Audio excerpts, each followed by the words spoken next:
to the Zen Forum, where we inspire and empower you to achieve holistic success. In collaboration with Indonesia Economic Forum and the Zen Monk, we are redefining success beyond money, focusing on true well-being, purpose, and balance. Through powerful conversations, we are igniting growth and sparking change in both your personal and professional life, one episode at a time.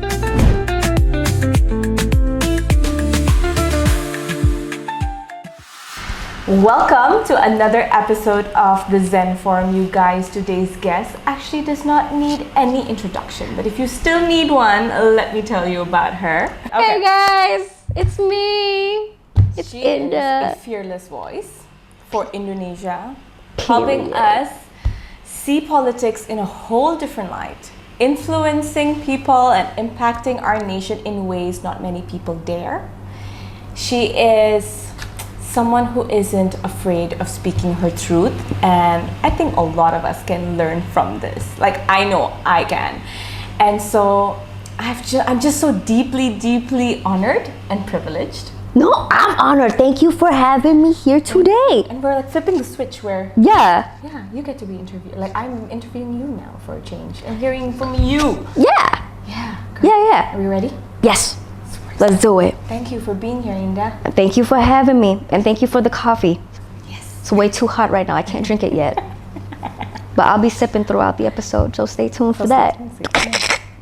So, for anyone who's getting to know you for the very first time, how the hell did you get into this industry, which is just, it takes guts. Yeah, Girl. Yeah. How did you end up here? What's your story? I went viral on accident.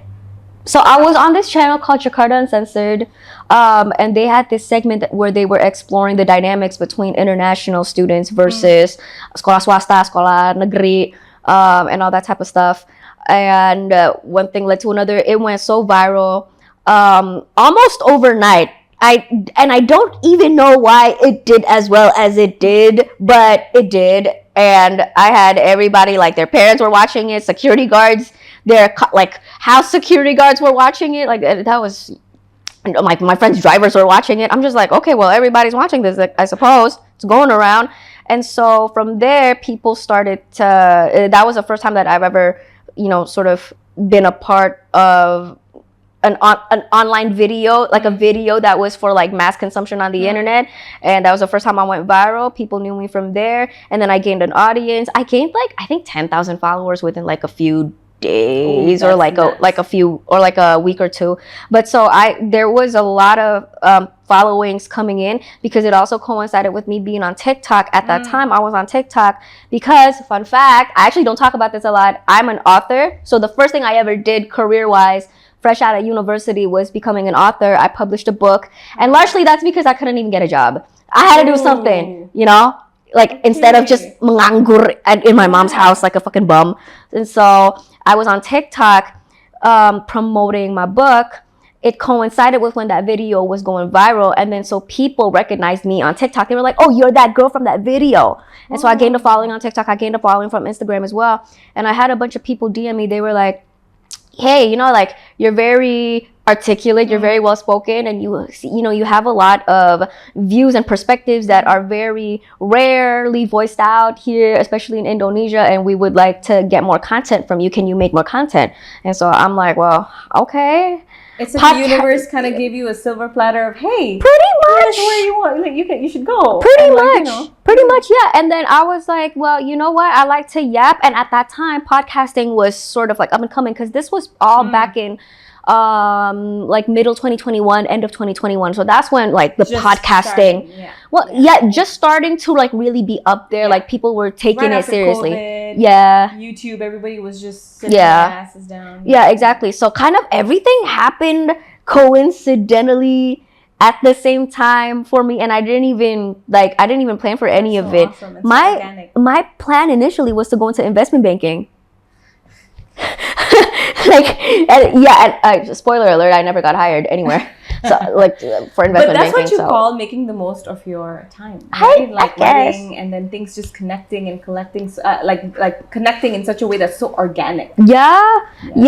And then, well, the transition from politics. So actually, from the very beginning, I was always very interested in the realm of sociology. Social politics is related to sociology in certain ways. And I've always been very analytical, especially of like why people do the things that we do. Why is society? Why is culture like this? Why are we like this? And so in the very beginning, and I've always also been very passionate about some form of advocacy, some form of speaking up about something. And I've always been, probably because of the way that I grew up, I've always been for the underdogs, because I got bullied a lot as a kid. And I know what it feels like to be the person on the receiving end of being pushed down and punched down and treated poorly, to want to wish for there to be somebody bigger than me to step up for me and stand up for me. And so that's why in the very beginning, the Indah G Show wasn't called the Indah G Show. It was called Indah Under the Influence. I couldn't come up with a better name. Also, I was probably drunk because I was still drinking at that time. I was probably drunk. I'm not going to lie. I like that, Indah Under the Influence. Yeah. Of what? But the acronym is so stupid. Yeah, it's IUTI. Indah Under the Influence. IUTI. It's like I have a UTI. And then I realized that like months in, and I'm like, that can't be what I roll with, and so I changed it. Yeah, I can imagine, like when you want to like abbreviate something. Don't make brand names when you're drunk, I guess. But like in the beginning, it was actually supposed to be somewhat of a call her daddy. Yes. Like call her daddy, Joe Rogan type shit, where it's like girls locker room talk. Yes. Girls, it's packaged as girls locker room talk. So it talked a lot about my sexcapades and the things that come with living a rambunctious adult life. You name it, sex, drugs, alcohol, relationships as well, of course.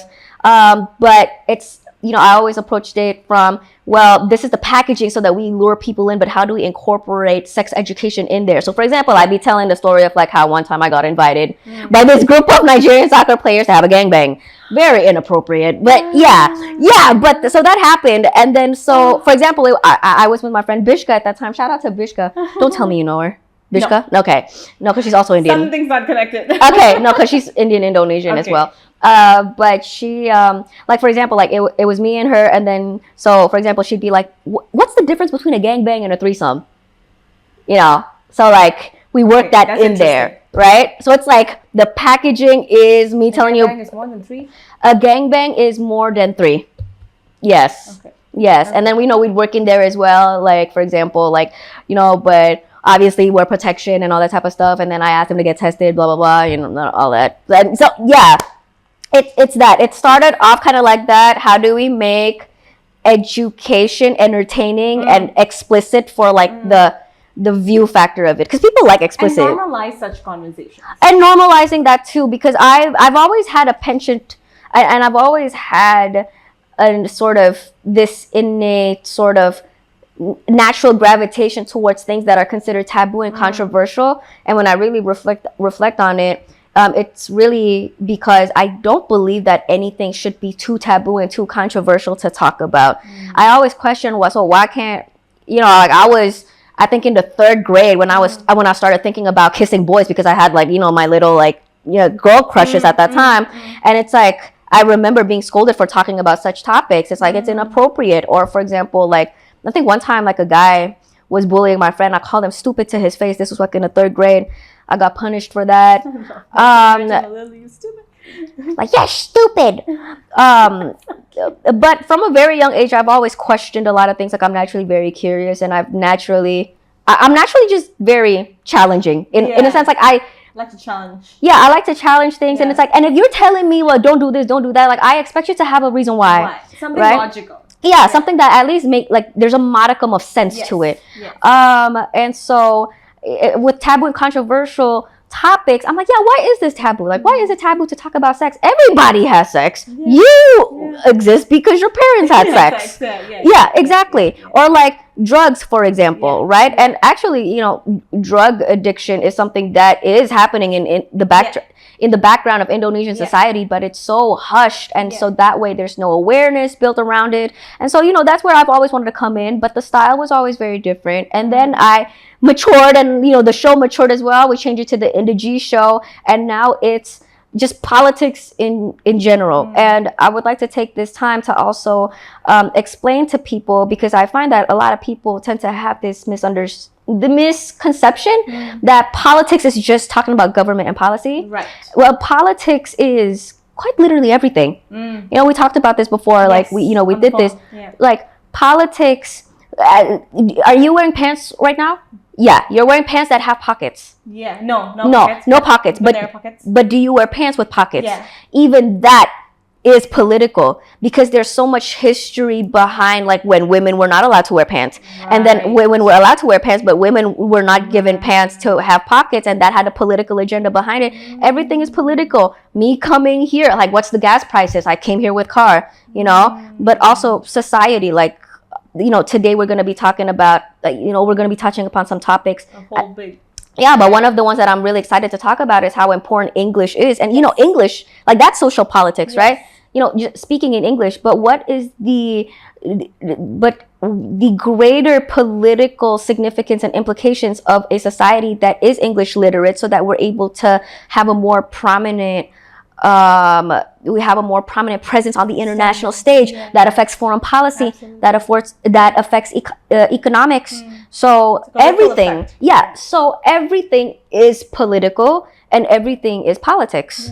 So, and really at the core of it, that's, I think, that's everything that the Indah G Show is. Even when you're talking about women's rights, even when you're talking about... That's very political. You're talking about everything. All of that comes under politics, and it's amazing that you're able to kind of clarify that, because, like you said, there is a misunderstanding about what politics mean. It's always seen as also corrupt, dirty, whatever. It's just government. So right now we're trying to change that conversation into actually, like, impacting or influencing the younger generation to be into it in a different manner, because we're the one who's impacting what's happening in this nation. And so I love what you shared, and it's crazy how everything kind of just clicked for you. But I bet doing this work also have come with its challenges, in the sense that you must be facing a lot of discrimination in many ways. Of women. And labeled as Jindo as well. Which we're going to talk about as well. And all of these things, right? Like being able to use your voice, being able to talk about things that are very taboo, LGBTQ, sex, this and that. Again, how do you deal with the discrimination, the kind of judgment that actually comes from people who are unable to open their mind into something different? So, you know, I would be very disingenuous, and I would be straight up lying if I said that it's never bothered me from the very beginning. Because I know everybody likes to put on a, you know, it's like a strong front, and like people like to put on this, like, you know, on social media, it's like, don't give a fuck about what the haters say. But no, you do. Especially if it's your first time experiencing being exposed to haters at that large of a scale. And almost, I wouldn't say overnight, but definitely like over a short period of time. Like it takes some time to get acclimatized to it. So in the beginning, I mean, I think it bothered me. People have asked me what bothers me about it the most. And I think... what bothered me the most, I think, was just the disappointment of it all. Because I think, first of all, I want to make something really clear. I'm doing all of this. I've been doing all of this since the very beginning, like, you know, tackling politics, especially social politics, and cultural issues as well. It wasn't because I wanted to get massive amounts of followers and I wanted to become a mainstream public figure. Okay, like, I'd have to be fucking stupid if I thought that I'm gonna like rake up like millions of followers and become like a mainstream internet celebrity by talking about political issues. I'd have to be really fucking stupid. So I've always wanted to be in like that niche little, like I've always wanted to be niche.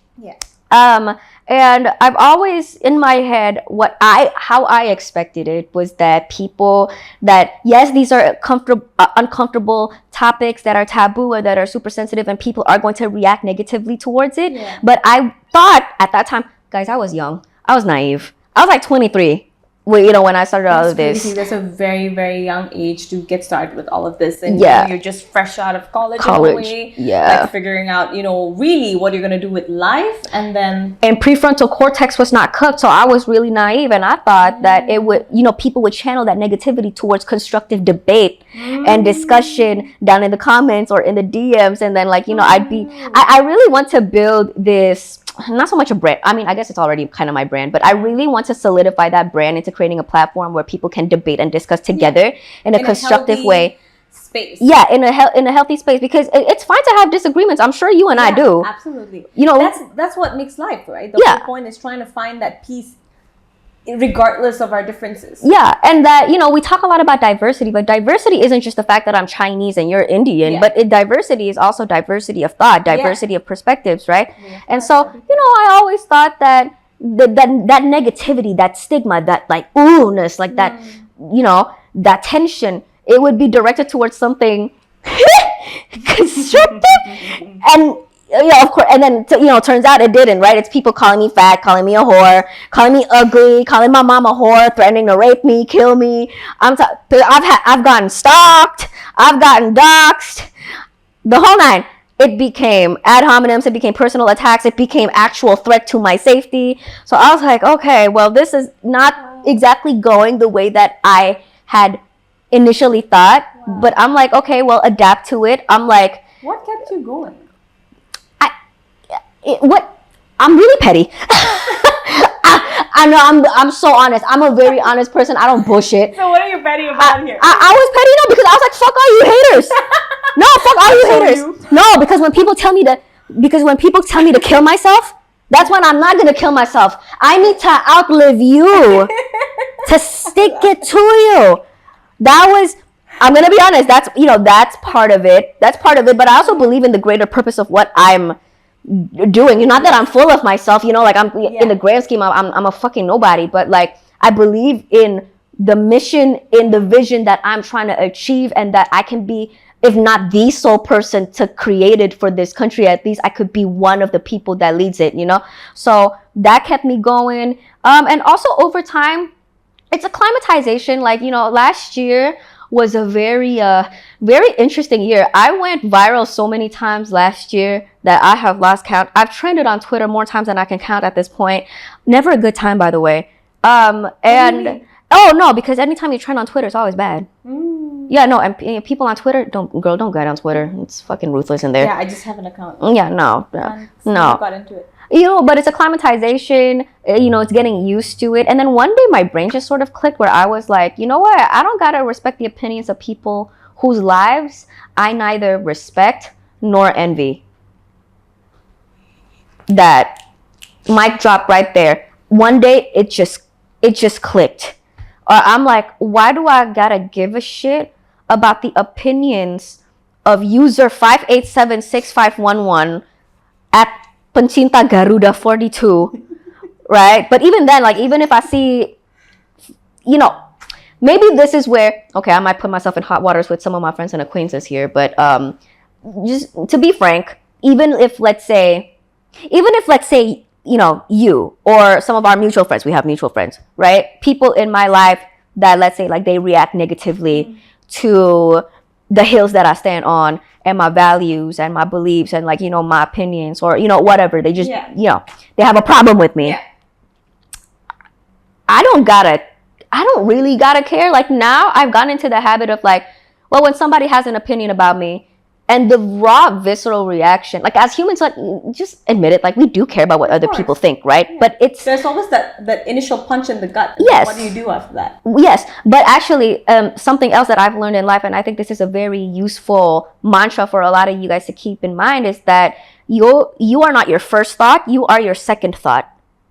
Do you get what that means? Yes. So you're not the thinker of your thought. You're actually the observer. You're not your thoughts. You're the thinker of your thoughts. That was what I was trying to say. Oh yes, yeah, that too. But where it's basically my first thought or my first reaction is, I do care about people. If I'm a bit of a people pleaser, to be honest, as a person. But yeah, right. You don't expect that. I'm a bit of a people pleaser, to be honest. But the second thought, what actually defines my character is the fact that now I've built my character to be somebody that when I feel that that, when I feel that, I stop myself and I'm like, but wait a second, but who are you? Do I respect you? Do I envy you? Maybe I respect you as a person, but I don't necessarily envy you.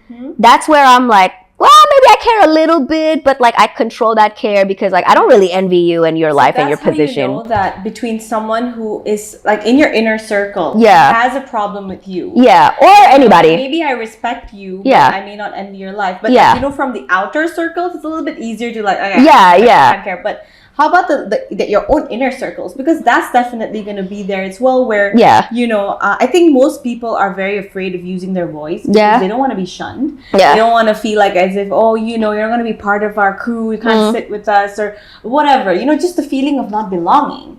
And so being able to be in the receiving end of like, I guess half of the people who's reacting that way. And so some of your close friends maybe, or your people who are in your circle feel that way.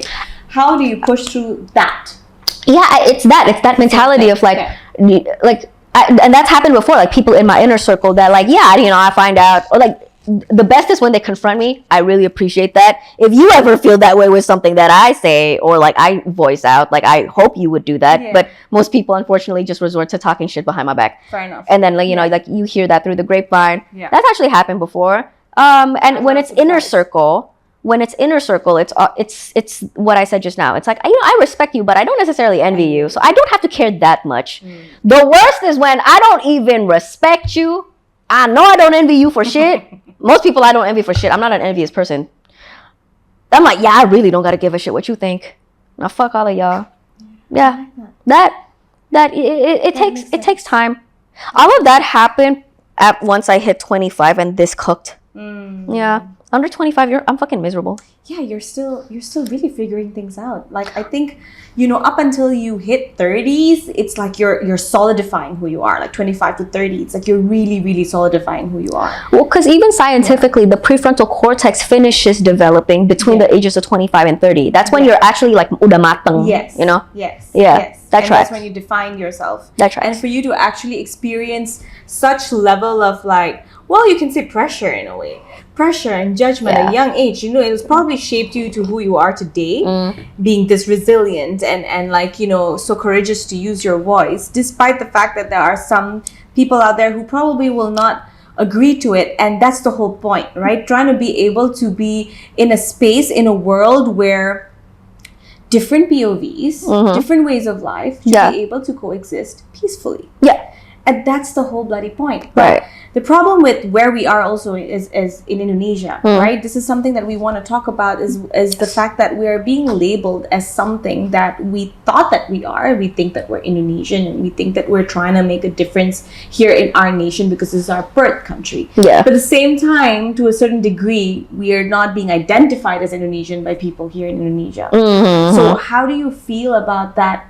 About what exactly makes an Indonesian? What is identity? Because you're labeled Chindo. Yes. I am also labeled Indian Indo. Yeah. But when I go to India, people are like looking at me like, what the, like you look Indian, you don't speak the language, and I'm like, kayak orang bisu tau gak di sana? Lu gak bisa ngomong bahasa Hindi. I get it, but I can't like, you know, talk. answer back. And so my husband is just gonna be like, she's trying to say this in Hindi, and I get him, I get them, and I'm like, and then they ask me where you're from. I'm from Indonesia, and they're like, you don't look Indonesian. Indonesian, like, you are telling me that too. And when I come to Indonesia, and people are like, you don't look Indonesian, and I'm like, I know, but I'm Indonesian. I don't know what to do, you know. So I'm like. And then the whole people here are a little bit more excited. Oh, you're not Indo ya, tapi bisa, tapi nggak kelihatan kayak Indo. Okay, I feel excited. But when I go there, like, oh, you're not Indian, but you're Indonesian. You don't speak the language, and I feel shunned. So I'm like, where do I belong? And I know a lot of people actually experience that as well. And we spoke about that. So what do you think is an Indonesian identity? That I guess we're as a nation still having to figure out. You know. And on your point about us being a multicultural, very ethnically, religiously diverse country, you know, we have not, in my opinion, we have not had adequate education on the responsibilities and the obligations that comes with the privilege of being an ethnically and religiously diverse society. So we have diversity, but I'm saying we're never really taught on how to navigate that, because if we're going to pivot to the conversation of, we're of immigrant identities, right? You're Indian, Indonesian, I'm Chinese, Indonesian. Actually don't know much about the history of Indian Indonesians, to be frank with you. I don't know if you come from a history of subjugation and oppression and discrimination as well, but Chinese Indonesians definitely, right? Different from a little bit different from you. A little different, But y'all were here first, if I'm not mistaken. Indians came first, and then the Chinese came. You know what? I'm actually not sure about that. All I know is that I'm the third generation.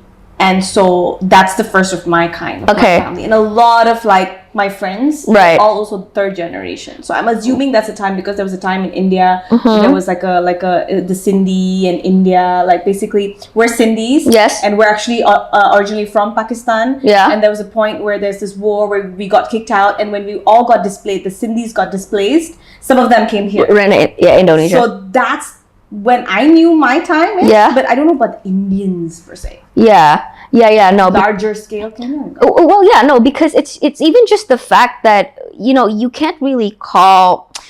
I think it's ironic if we're saying that we are a country that is currently abiding fully by the Pancasila and like living in accordance to Pancasila value, because Pancasila does talk about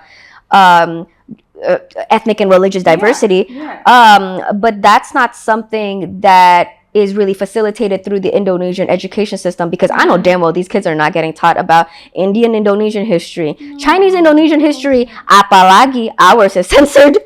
Do you think they would think it's necessary? I don't think they'll be like, no, this is Indonesia. I would rather they learn only about the Indonesians' history. Right? If anything, I feel like the more that the Indonesian government tries to shove it down everybody's throat and sort of kind of like make all of us into a clean slate, like, I don't care what religion, what ethnicity you are, pokoknya you are Indonesian. I mean, I get the logic, but I feel like when you deprive people of the ability to embrace differences, if anything, I think that further obfuscates exactly what your identity is, and like that is what creates all of this confusion, all of this tension, and like identity politics then becomes a really big thing. Because this is actually very similar to how I view the United States, and something that a teacher of mine, he's American, and he told me, he was like, probably one of the reasons why America has such a big problem with race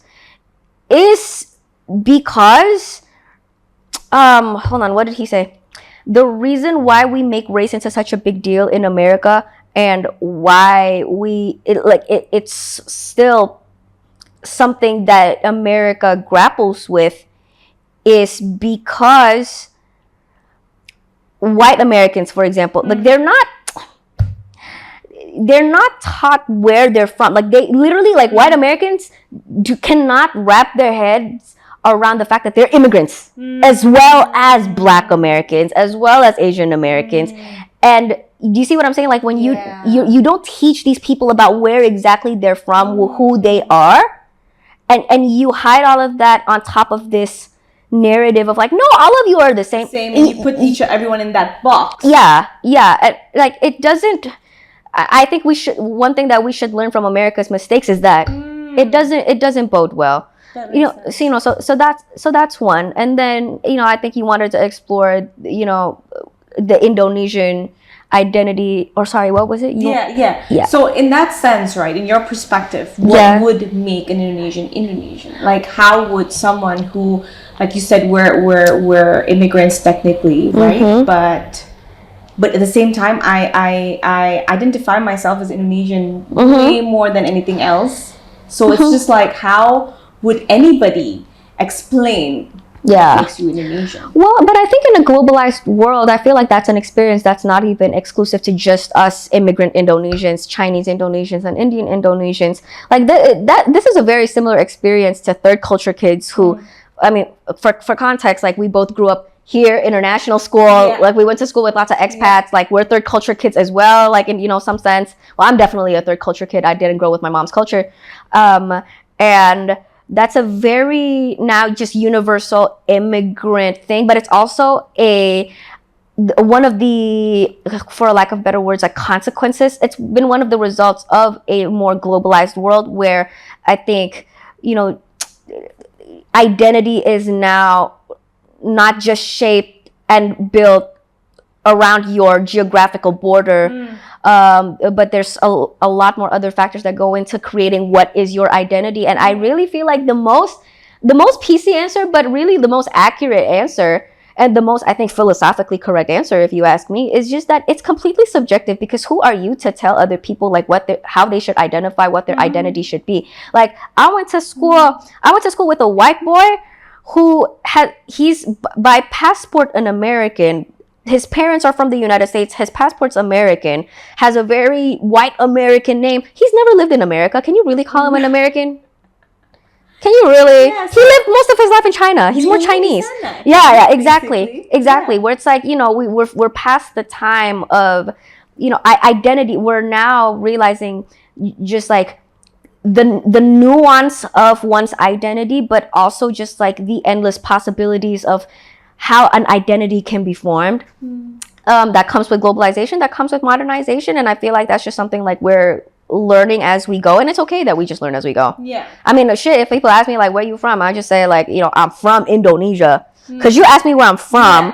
So unless you ask me what's my ethnic, my ethnicity, race or ethnicity. Yeah. Well, actually, you know what's so confusing? Apparently, I learned that Chinese is a race the same way Indian is a race. Right.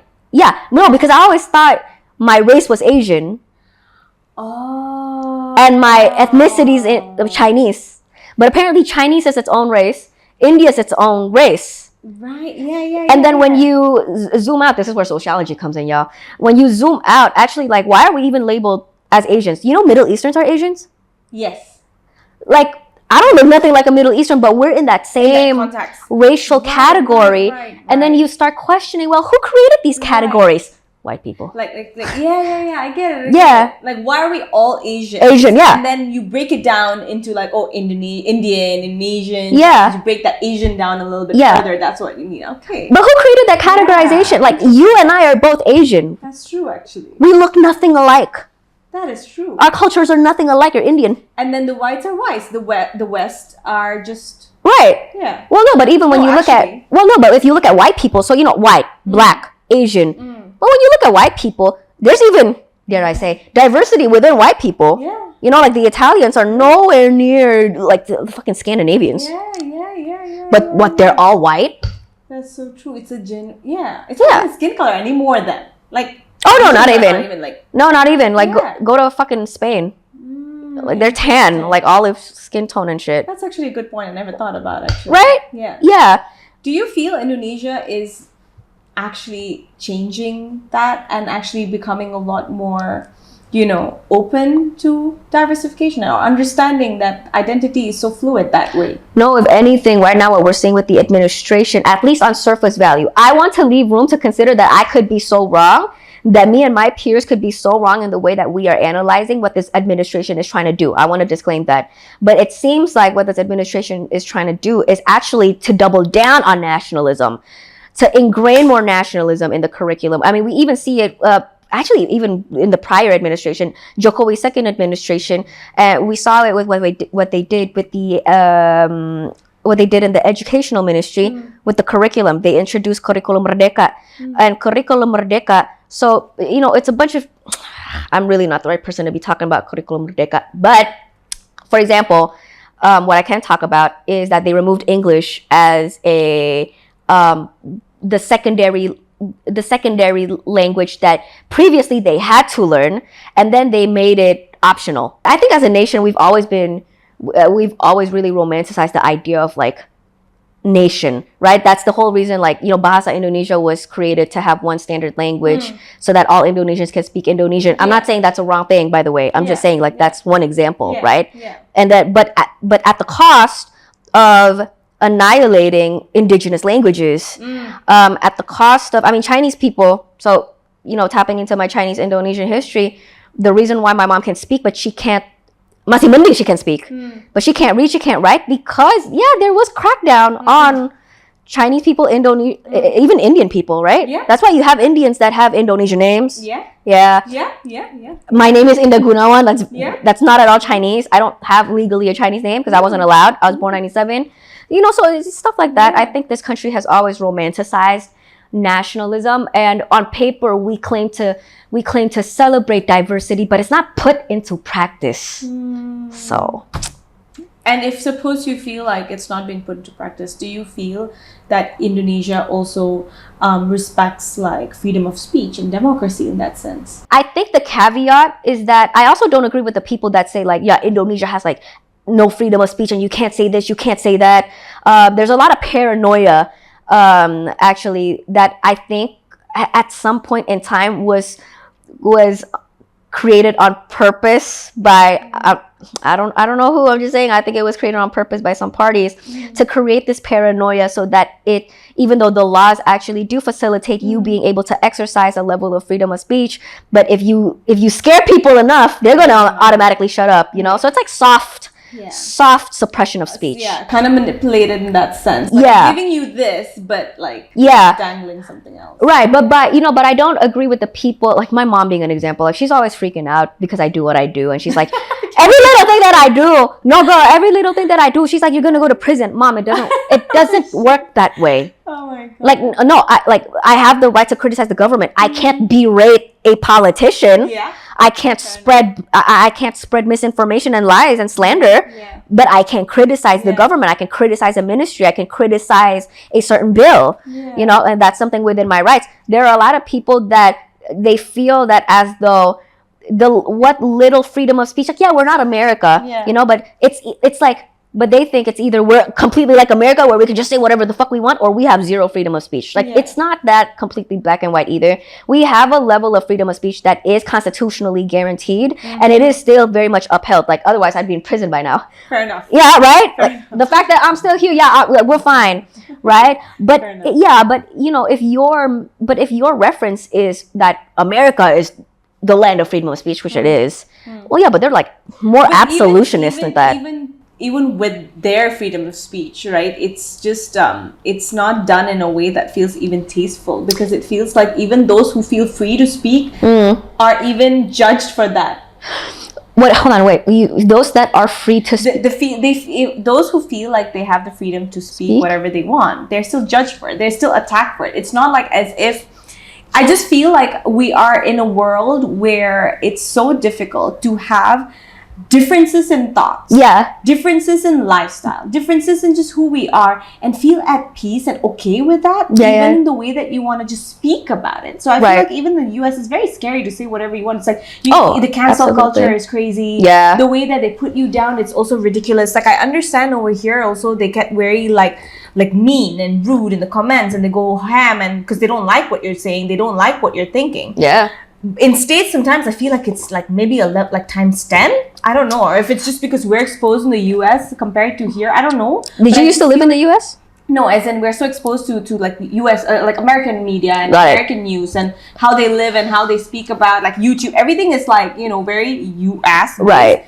So it feels like we're so exposed on how everybody responds in the US.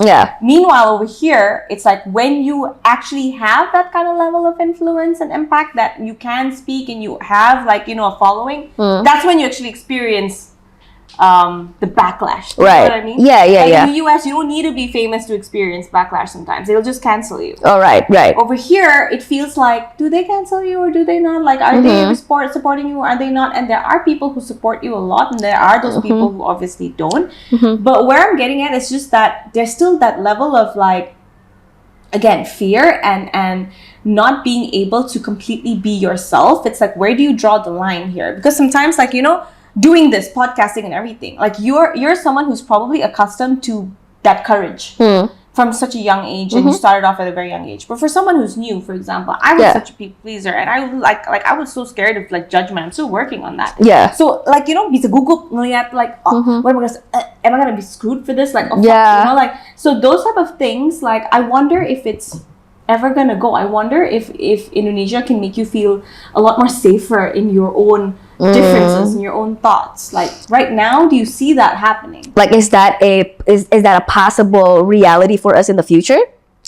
Oh, I think the short answer, I mean, nothing is impossible technically. True. You know, Jakarta could become the next Singapore. Like, you know, that's I don't rule out things and immediately deem them impossible, but it's so much harder, and there are a couple of factors why it makes it a lot harder, and a couple of factors that simultaneously, like, so that I can touch upon your points just now about the differences between, you know, the way that freedom of speech and freedom of differences in opinions is carried out in the United States versus in Indonesia. In the US, there's Democrats and there's Republicans, right? Yeah. So it's very binary. Right. It's very, you're either a Democrat, Republican. I mean, you can argue there's an independent. Yeah. And like, you know, but come on. Yeah. Well, but institutionally, like government-wise, like there's only two parties. And there is a very clear ideological difference. Right. And so when you talk about politics in the United States, it's very much ideology based, which I think I wouldn't say that because of that, because what I'm saying is, as opposed to in Indonesia, politics is not differences of ideology, because I don't know how much you know about Indonesian political parties, but there's really no difference between them. Ada banyak kan? Banyak banget, Yeah. but there's no difference in ideology. There's no difference in ideology. There's Because difference you're supporting not because of ideology, but because of power, because of identity, right? Which party is a Islamic party? Which party is a more secular? Well, not secular, but like a less Islamic party. Right. You know, power. Who are you focus on the identity of the party, the people leading the party, what background they come from, not so much gender, but definitely religion, what race. but not exactly your values. But there's no ideological difference. And so, so I'm not saying that because of that the United States is more polarized and like, you know, differences in opinions is a lot more polarized there. I actually disagree. I think we're both similarly polarized. I think it's just a matter of what we're polarized on. Right. Because and I feel like, I hope I'm not pulling this out of my ass, or I hope it doesn't sound like I'm pulling this out of my ass, but I think I've experienced this before, where when somebody else who is a man, who is Javanese, who is Muslim, says his, like, a certain belief that I also hold, and I've said before, he either gets a neutral reaction or no reaction. Well, no reaction is also neutral, I guess. Okay. A neutral reaction, or maybe slightly positive, you know? But he's not getting fucking dragged through the mud online. Versus when I say the exact same thing, it's a completely different reaction. Because yeah, it does matter here in the grand scheme of Indonesian politics, Indonesian society. Unfortunately, we're still very much identity politics focused. Like, it's just the fact, like, the person that is the most against me going into politics is my mother, precisely because she keeps reminding me, you're a woman, you're Chinese, you're Buddhist. You're no one, even if people vote you in, you're going to be the first to get scapegoated. She always reminds me that. Everybody reminds me that. I, you know, hang out with like all my other Chindo friends. They're like, girl, you got to be careful. I know what they mean. They're like, no, you're Chinese. You got to be careful. That I don't get away with saying certain things that a Muslim Javanese man is going to get away with. And I think that's the difference, because you said just now, and this one I concede, in America anybody can get canceled for whatever. Yeah, because they're looking at the ideology, not the person. Don't matter if you're black. Like Candace Owens, she get dragged through the mud every single day. You were talking about this particular, or you said this word and you can get canceled. Yeah, but it's not like as if like it's okay when Candace Owens says it, but when Matt Walsh says it, it's like a different story. Like that's not, you know, that's not really a thing in America as compared to here. Yeah. So, you know, that's a big difference. Interesting. I wonder how it would be in the future. And in that sense though, right, like, how do you think people can take Indonesia more seriously? Well, so those are two questions. I'm going to answer the first one first. Can we be that way in the future? Yeah, nothing is impossible, but I think that's going to require us as a society to really sit down and to face the facts of where we are right now, who we are right now, and like coming to terms with, yeah, we as a society and as a culture, we have really shitty traits. We uphold really shitty behaviors, really shitty mentalities, and a lot of those often hold us back, right? And which is why, again, tying to your second question, why nobody really takes us seriously. Nobody knows where we are. Nobody really, like there's also no foreign businesses. Right now we're experiencing a decrease, like we're in foreign investments, like we're having a hard time pulling in foreign investments. That's not just entirely economics, like that's what people are so scared to talk about when it comes to FDI, for foreign investments. It's also like, I've talked to bosses, like the bosses and the managers, factory owners of certain big brands that used to have factories here in Indonesia, then they moved to other countries, like for example Vietnam. Right now they're kind of kicking our ass in foreign investments. Yeah, actually that's true. Right? I've actually talked to one of these factory workers, not workers, like, but factory manager, like more higher up, a factory manager, right, of a really big apparel company that's based in now Vietnam. They used to have a factory here in Indonesia. They pulled out of Indonesia. I actually talked to him about that. Wow, this might be... I'm waiting. I'm just saying, I think some people might be mad, but this is not a matter of whether or not I agree or disagree. Okay, please? This is what he said. Indonesians have zero discipline. Ooh. Indonesians have zero discipline. One of the things that he cited is that Indonesians, who majority are Muslims, right? So, disclaimer, nobody here is saying that it is a problem that Muslims have to take 5 prayers a day. Those prayer times are short. The problem is that, this is what he told me, in Indonesia, not most, not all, but a lot of these workers, they would say that, hey, I need to go salat. They don't come back, and and some of them, maybe they do go salat, but salat only takes like, salat tuh berapa lama sih, kayak 5 menit, 10. Yeah, 5 menit, 10 menit. But they prolong that break because they want to go smoking. They want to chill, or whatever. One of like our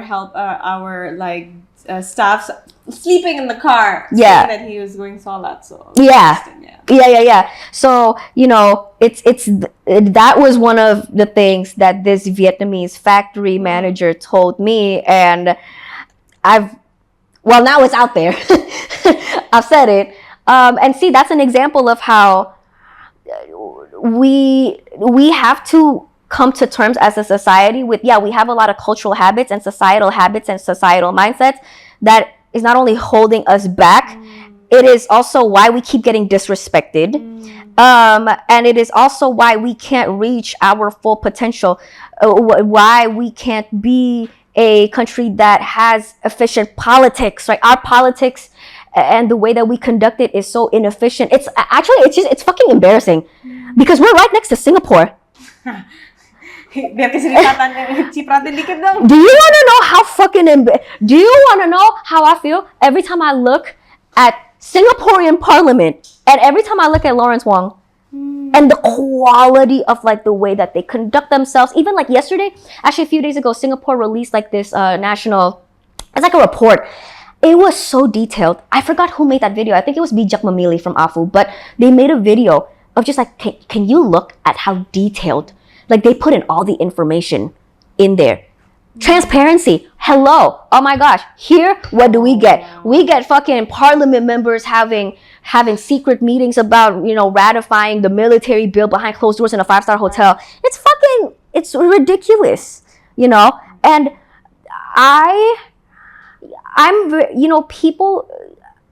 a lot of people like the top-down approach where it's like kebijakannya itu harus dari atas trickle down. Okay. But to be honest, like there's room to disagree here, which is fine.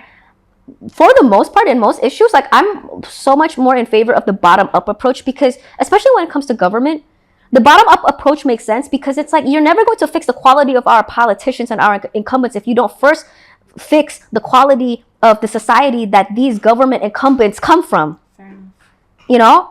Fair enough. Like our incumbents and the laws that they in proxy they pass and they legislate, they are a reflection of who we are as a society. This shit won't fly in fucking Scandinavia. You think perjokian is gonna fly in Scandinavia? I don't fucking think so. So true. Wow. Right? Yeah. And moreover, this is why, you know, I hate when people shit on me for like, yeah, but she only talks about social politics. As opposed to like, you know, like economic politics and like government politics, like high level politics versus low level politics. Okay, the fact that you're even talking politics, period. Like, period. You even have the courage and the guts to even talk about any level of politics. Period. Okay? The fact that you're willing to change it from a social economic standpoint is the truth, because the citizens is what makes the country at the end of the day as well. Well, and in political studies, the reason why it's called high politics and low politics is not because one is higher and one's lower. It's because there's a lower threshold in which it starts affecting everyday people's lives. That's what it is. So everything has to start at the bottom level. You did mention as well that English was going to be taken away, and like if we're already struggling with foreign investment and we're struggling with being seen in like the world, and we taking the one thing that actually connects the whole world is that language. Yeah. How do you think that's going to be for us? Like, I don't know why it seems to be a problem that Indonesians speak English really well, and so many people will be like, oh, your English is really well. Did you go to like an international school? And you know, like I feel like, oh, you're from Indonesia and you speak good English, and I'm just like, that's kind of sad, because like a lot of people in Indonesia actually speaks English as well. Like now that I was doing my nail somewhere, and then she was speaking to me in English, and I'm like, that's so cool. Like, you know, you're starting to speak a lot in English and everything. And she's like, yeah, I want to learn, I want to do this, I want to do that. And a lot of people right now are being so much more open to the idea that I need to speak English. Yeah. But if I'm not mistaken, like I know that they said that they took English out for that during Jokowi time. But I heard that it's actually a requirement now. Okay. That's actually, you know what's actually the thing? Because I feel like that's an important thing. See, what is actually also difficult, you know, people can say like, well, you're just not fact checking and you're not researching enough. Yeah, fair. I'm probably not. But what's difficult sometimes about like me being in politics and like obviously like having to keep up with certain policies, policies that are relevant to my interest at least. English is definitely one of them. But sometimes I get confused whenever I talk about this, because anak SMA, so that means they were under Curriculum Merdeka. They were the ones who told me and my friend that we don't have to learn English anymore.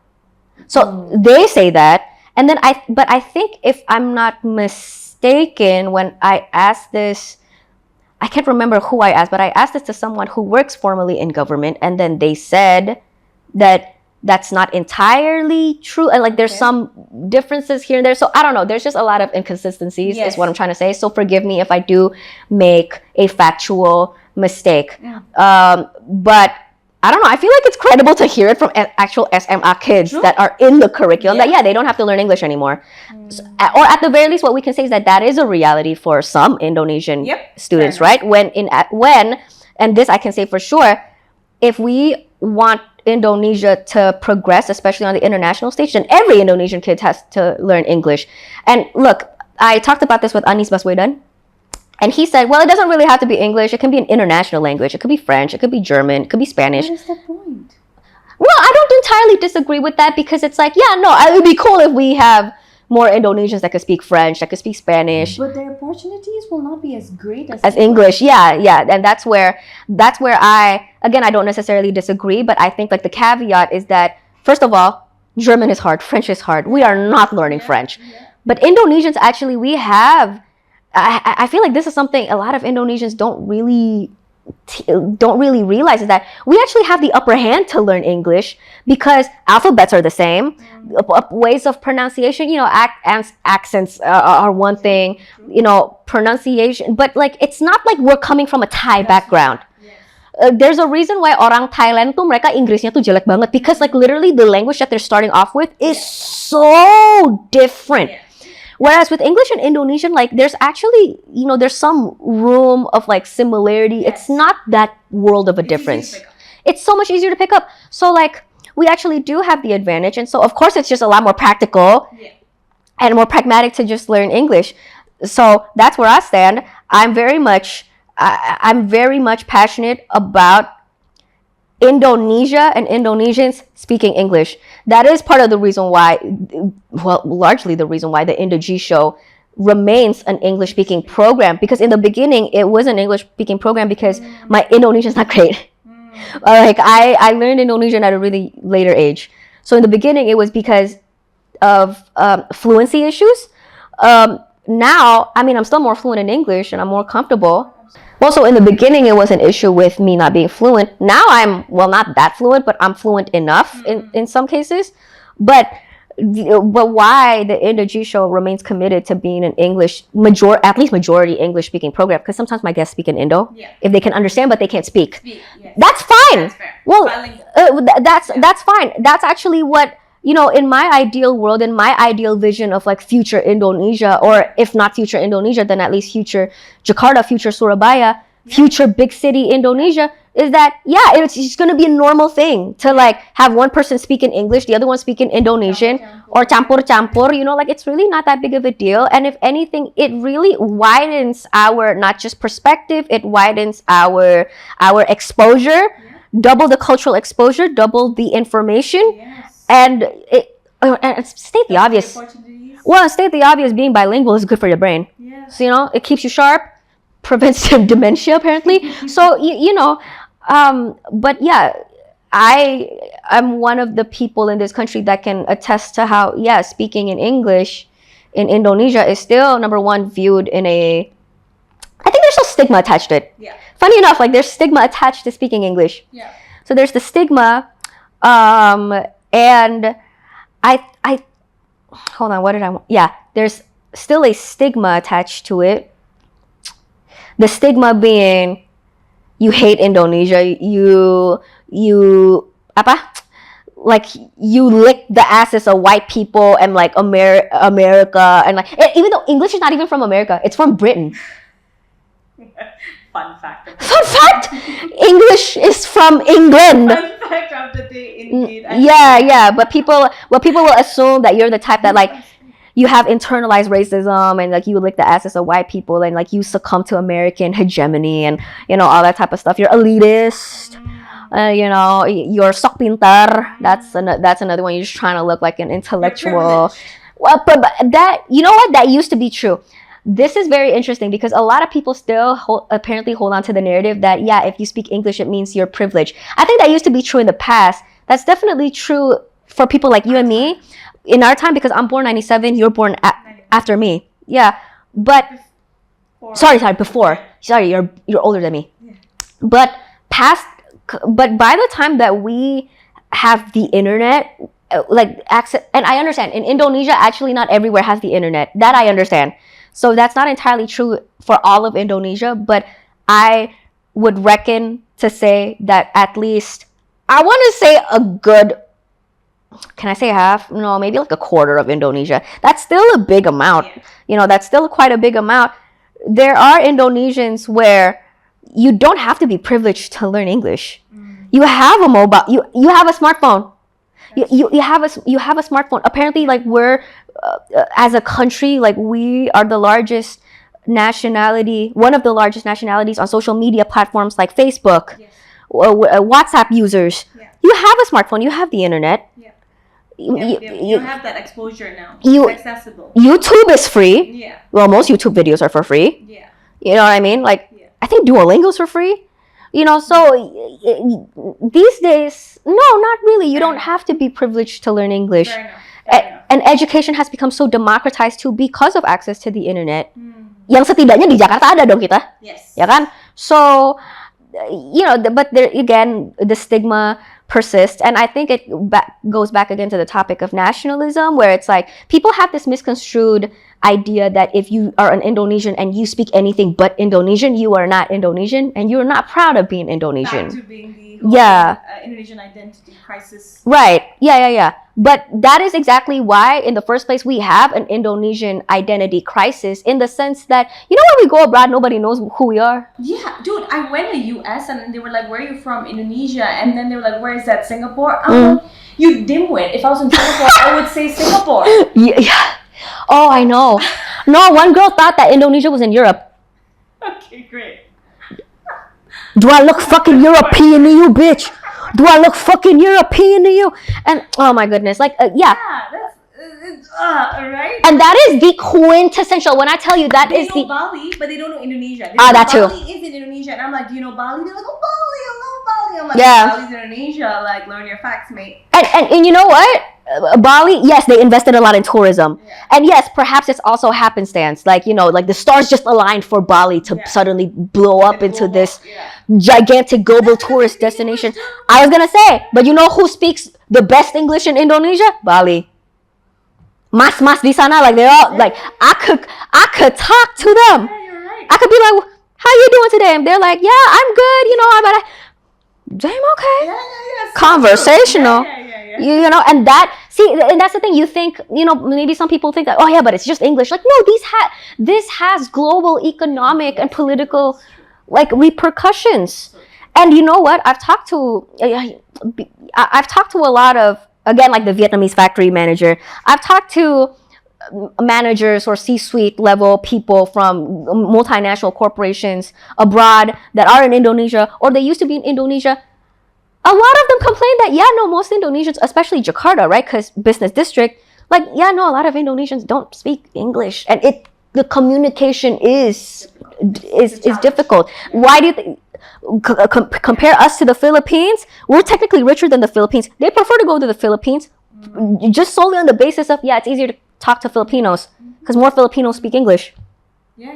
You know? It's a very underrated problem. Well, yeah. And back again, Indonesian identity, our crisis is not just domestic, it's international. Nobody knows where we are. Nobody knows who we are. Nobody knows, like, if you go to Finland and you're like, picture an Indonesian person, what do they look like? They probably don't know what the hell, right? That's true. Like, and in America, actually, what's really interesting is that a lot of people, when they think Indonesian, they think black because Obama used to live here. Right. And Obama has Indonesian lineage. Alright. Yeah. That was... Okay, that's an interesting connection. Fun fact, orang di Amerika, kalau kamu ngomong Indonesia, mereka pikir kamu orang hitam.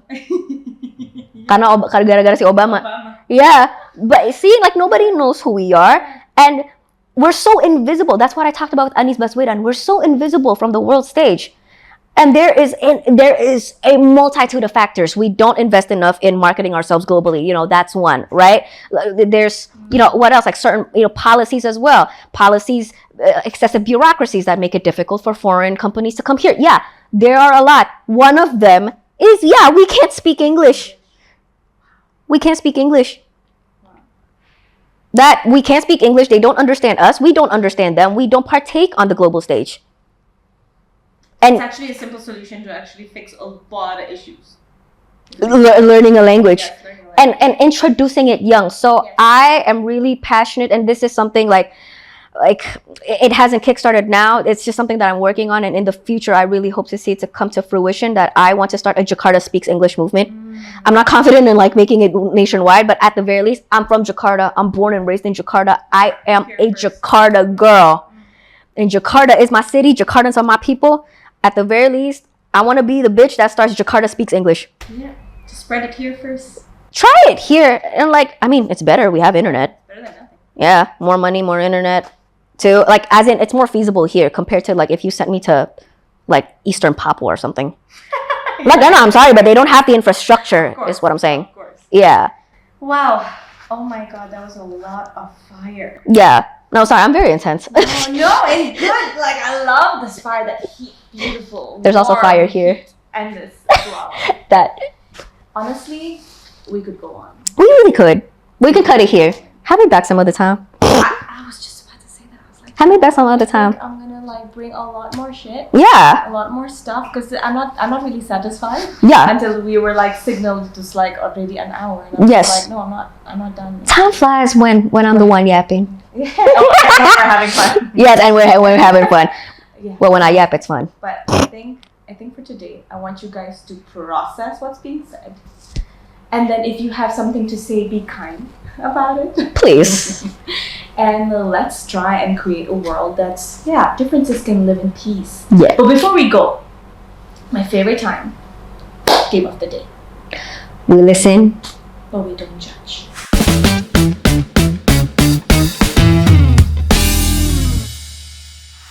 You guys cannot judge because we're listening. But we don't judge. And even if you judge behind the screen, but be nice. We listen and we don't judge. Okay, my first one maybe PG-13, but I've never really like kind of told anybody. But I've actually stolen things before. I was going to say the same thing. We're criminals. A bit of a klepto. Yeah. Well, I wasn't. What was it actually like klepto? Like just cause like you. So what's klepto again? Like you just have the urge. So kang ambil. It wasn't a klepto in the sense that I used to take things, but it gave me a jolt when I stole a few things. The thrill, right? Yeah. Okay. I remember stealing a candy. Okay, harmless things. I remember stealing. Never robbed a bank, mom's right? Cash. Mom's cash. Same. Sorry, Mom. Oh my god. Yeah, same. Sorry, Mom. No, I kind of did. And then I've ever stolen someone's gadget just to piss them off and then returned it. See? Oh, then that's not stealing. Yeah, but That's you being petty. I thought about it. Of just like keep it? Yeah. Okay. It's like maybe I'm a better kid. But again, you're not your first thought. You're your second. My second thought returned it. Yes. So no, but mine was the same. So I think mine's worse, but it's of the same flavor. I was a different person, and I hung out with questionable people. That's how I got into this. I shoplifted from Target. Love it. I'm talking like What did you get? medium purchases. I shoplifted makeup, girl. Oh yes. Yeah. Oh my god, we can never go out just the two of us. Like somebody needs to hold us by the fucking leash. These days are better. Oh yeah, I'm a changed person. But I shoplifted from Target. I got caught and then I got banned from that Target. Probably judging our teenage self, but Yeah, but we're changed. I was 19. yeah, it's your teenage. Yeah. Fuck. I was 19. I got blacklisted from Target for a couple of years. Yeah, but it's only that Target, not all Target. Yeah, I got caught. You're only sorry you got caught. And then I had to pay to the state like I think $500. Otherwise, they were gonna come and deport me. I know, it was intense. Yeah. Let's do ours. Okay, my second one. We listen and we don't judge? No. Okay, my second one. I've actually told this story before, but it was such a long time ago. I'm sure most people don't know this. One time, my girl Sienna, shout out to Sienna. My girl Sienna, she was my plug for the good shit. For the good kush. Yeah, you know what I'm saying? And they were in gummy forms. Cause I like my weed in gummy form. I love it. Now the Mambuka Eye part is that, so one time I was cleaning my apartment and I wasn't cognizant. I like to snack while I clean. I wasn't cognizant of what I was eating. I accidentally ate the weed gummies, and before it hit, I was like, I gotta go to office hours because I have an exam coming up. So I went to my professor's office hour, and I was still sober. I wasn't high yet, and then I started getting high in the middle of office hours. I'm feeling anxious for you. Oh yeah, the letters on my iPad started to float. Oh my god. Yeah, and I told my professor, I was like, and I realized what was going on, and I was like, oh fuck, I gotta get out of there. And I was just like, hey, Dr. Franzen, I have to go. I'm not feeling very well. I couldn't even make eye contact with her, and she just looked at me. She's like, okay, I'll see you, Indah.